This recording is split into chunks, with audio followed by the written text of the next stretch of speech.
everyone, Lyon here, and I'm back with my SketchBox openings. We'll see how long I can keep doing these. Okay, so I just got this in the mail today. Here is our beautiful box for the month of September. And I'm so excited to see what's inside. Come join me. Doo-doo-doo. Okay. Okie dokie, right off the bat. Here is the premium sketch box for September. No labeled theme on the card, but let's see what's on the back. Here we are. Looks like we're gonna have some watercolors, some micro brushes, some ProMarkers. It looks like we're all around gonna get a nice supply of art supplies. Let's check these out. Here is the artwork for the piece. It's very emotional. I love this. I love the mushroom over here. Here's the artist. Check them out, support them. All art is amazing. Okay, so first up on our list, oh, but I just found the sticker. Come here, sticker. So here's our sticker. I feel like the sticker is getting a little bit similar to every sticker we get, but still cute sticker. Very long this time. Okay, so first up, out of the bag, I pulled, let's see, traditional colors. This is the Akashiya Japanese traditional colors. So this is one of the 2 watercolor brush pens that is included in this kit. Right off the bat, it's very pretty. It stands out from my other brush color markers, but it looks pretty much the same. So here is our nib. And let's see how this goes. Oh, wow. It is a very, very fine point. Like, I didn't even know I was touching the paper when it started making the point.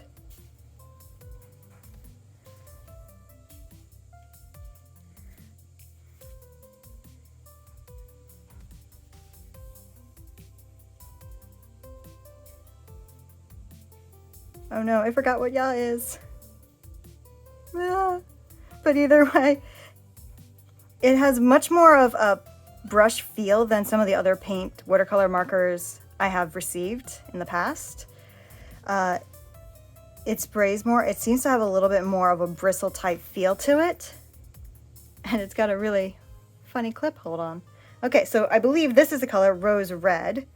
It doesn't say anywhere on there unless if anyone knows the kanji, if they can let me know if that is just the label for Akashiya or if that is the label for red.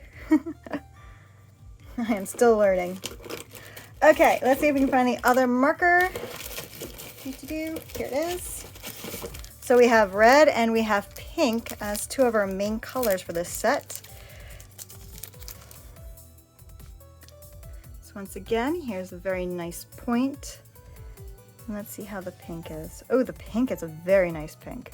Pinks I find are sometimes really hard to like mix yourself because getting that vibrancy, it just, you can't really get it with a white and a red mixing together. Okay, and because these guys are watercolor, let's see if after they're put on the page, if they're still affected by.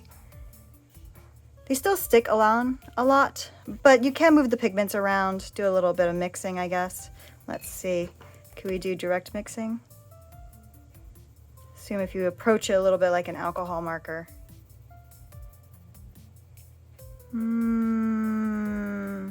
They don't blend really well together individually. Let's see if we add some water. I wouldn't say that these guys are really set on blending. These seem a little bit more permanent.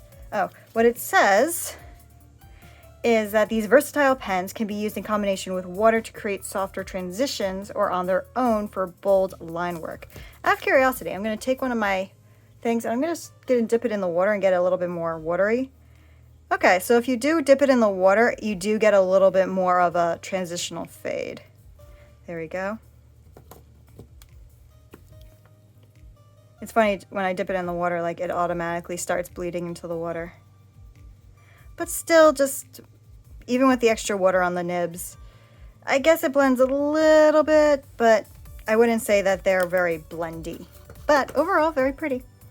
Our next thing is here, the Akashiya Corporation ThinLINE Cheeto Simidori? I don't know what a Cheeto Simidori is. It says this pine green brush has a fine tip for thin lines, textures, and features watercolor pigment. So here is another watercolor type brush with a much finer point, as you can just see through the cap here. The point size is significantly different. So let's see. A little dry. I'm just gonna go ahead and dip mine in some water. It just might be a little dry around the tip. Yeah, there we go. Okay, that's a much better color. I'm glad I dipped that.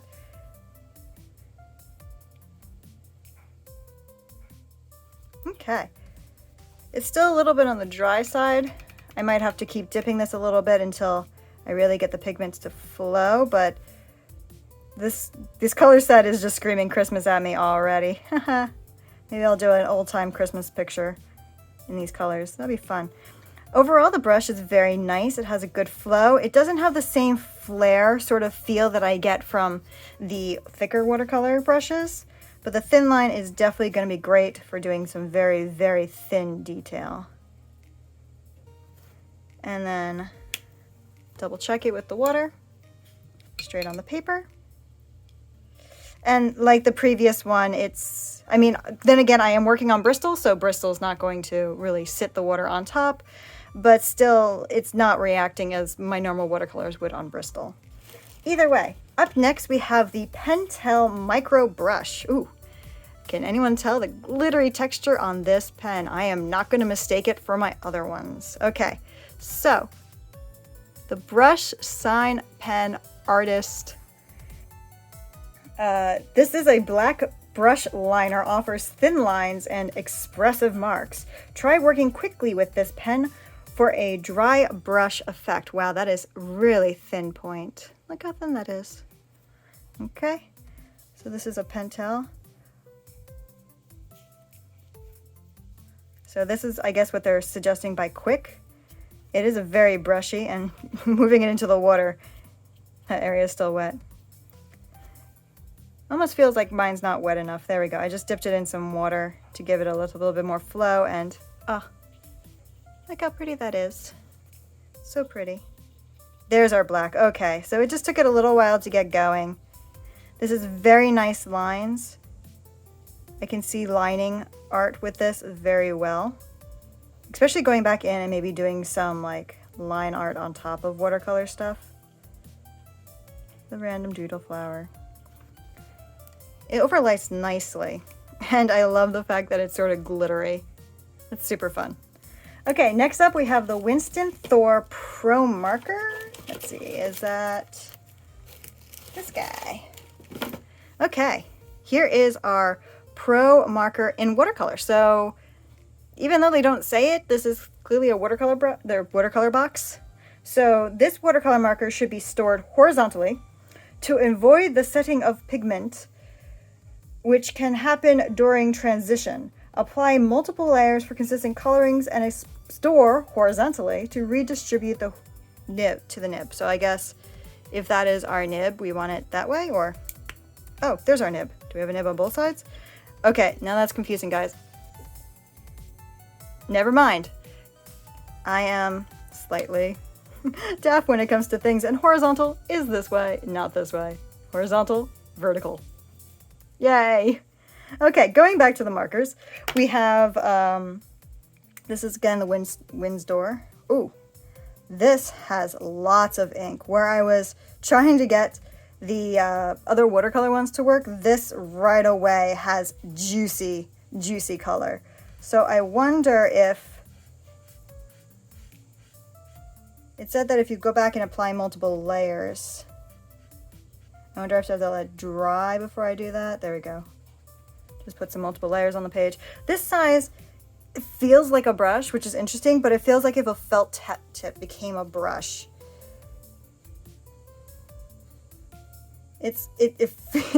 Honestly, it does feel like a watercolor, like off the bat, which is very fun because having a watercolor and a marker, usually you have one of these, but this I would much rather have as a watercolor marker.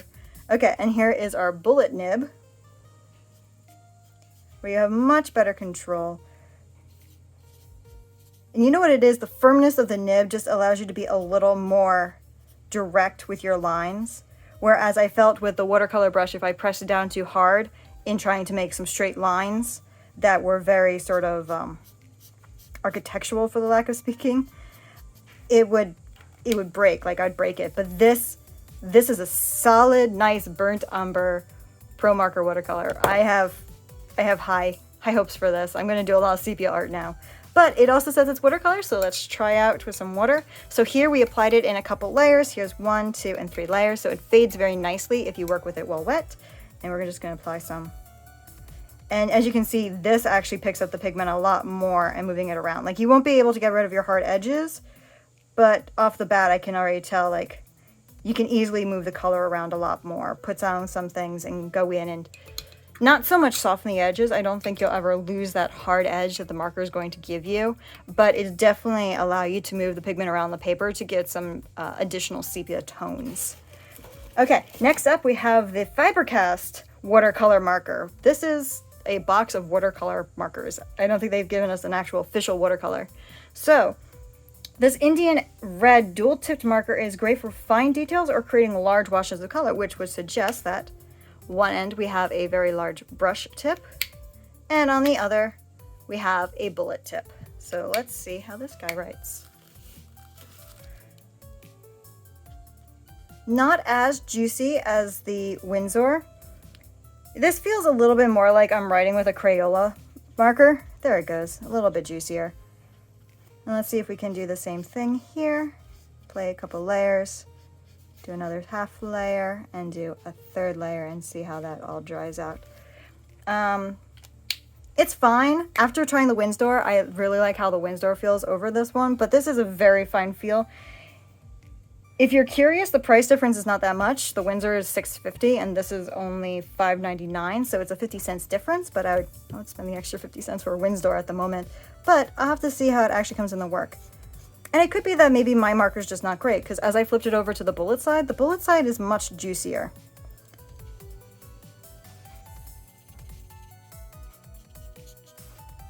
Either way, this is a very interesting color palette that we have. We have this red, we have this pink, we have this green, and we have 2 types of brown. We have a brown that's a little bit more with the gray, with a black in it, and we have a brown that's a little bit more faced into the red.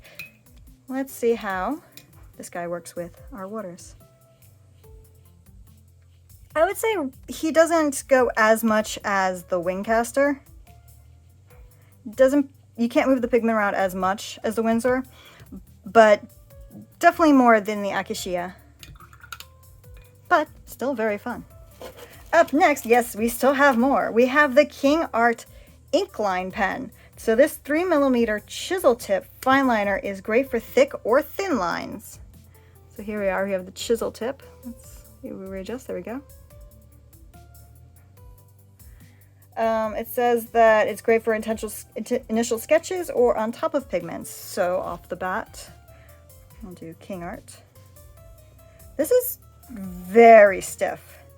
So here I'm using the chisel side, which is going to lead to a calligraphy sort of appearance. Even though I am not trained in calligraphy, it gives that appearance. And if we focus on just the thin side, then we have a very thin line to work with.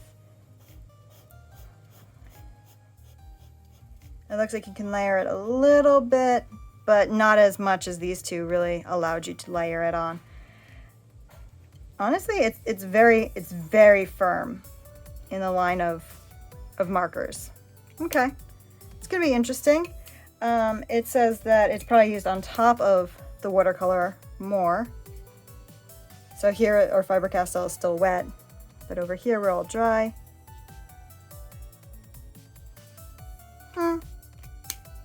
It's fine. fine for now. Maybe I can figure out how to work it into a sepia painting with the other two, but at the moment, just the feel-wise, not great. But the cap does have this really nice feature, so you can see that it is in fact a chisel tip.